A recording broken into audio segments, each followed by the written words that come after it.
Kalas? Kalas Abda. You start with your name like an Arabic or English. I best want to anything what you know. Thank you so much. My name is Savia Juan Deputy from the Organization of Persons with Physical Disability.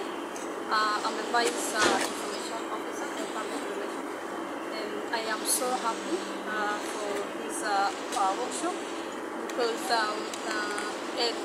the one thing that it motivated me to be much happier is that Women Advocacy Organization of South Sudan. So I'm so happy that women also participate in the activities of persons with disability towards the ratification for the UN Convention on the Right of Persons with Disability. It's my pleasure and I am so excited.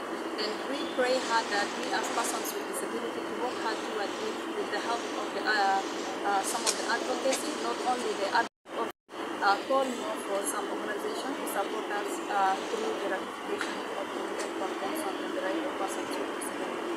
Because when we speak about the ratification of the UN Convention on the Right of Persons with Disability, there are so many different concepts. People will be like, why are persons with disability after instrument? And of course, after this instrument, when this instrument is ratified and signed, it's not only for the benefit of persons with disability, but also there are going to be a lot of incomes. Incomes come to some, because some of the organizations, they have some strategies and laws that whereby they cannot bring some support when the UN Convention has not been ratified, because they work for inclusivity, whereby persons with and without disability have to get all of their rights, and that's why we advocate for the ratification of the UN Convention. And unfortunately, we are so sorry that until now, it's still the Parliament has not been ratified. Maybe we are like, our thought is like, is it because at the state level where there are not representatives for persons with disability, where the rules for the ratification forward? So if it happens that in the state level there are representatives for persons with disability, maybe by now this convention has been ratified. But until now, although it is very hard, but we will not give up. We will continue on advocating for the ratification of the UN Convention. Thank you very much. May you tell us? At what point did you actually realize that the rights of the people with disability have been suppressed? Yes, a lot has been happened to persons with disability. We've been witnessing. We have some of our members with disability whereby they've been sought, and until now they are not followed up. Why? Because the convention has not been ratified, whereby if you wanted to claim for your right, they will be like, the instrument is not ratified. How can you fight for something which is not yet acceptable? So this is the problem whereby it faces. Not only that, but you find out that in the cases of rapes, you find that girls and women with disability, they are there. In such kind of incident, how can we advocate if the instrument has not been confirmed? And even in the education level, girls are not being what?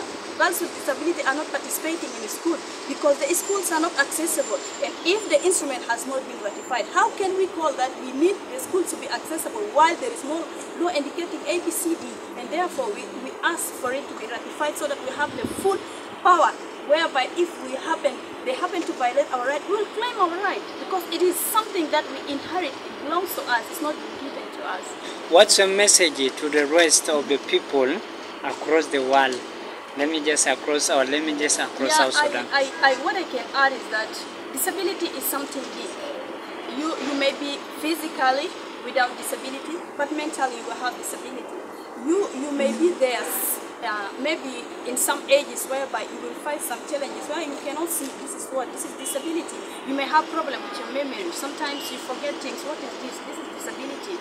And disability is not only by birth. Disability can be got anywhere, anytime, by accident. Like for instance, I can take my example, me. I was born without disability, but suddenly because of an accident, I got this disability of mine. I've never I will have the disability. So let us think and let us see. If we are treating persons with disability in such a bad way, what will happen to us if we happen to have the disability? What will happen to us? So let us have the heart of inclusivity, whereby we work together with persons with disability. the only problem or the only different thing is that persons with disability at times they do their things in a different way, but at the end of the day you find out that they do things very wonderful, even sometimes more better than persons without disability. So let us work together towards this instrument for the betterness of ourselves and our generation and our brothers and sisters with disability. Your name once more again and your title? My name is Savia Juan Deputy. I am the Deputy Information Officer and Public Relations in the Organization of Persons with Physical Disability. Thanks a lot. Thank you. Yes, sir.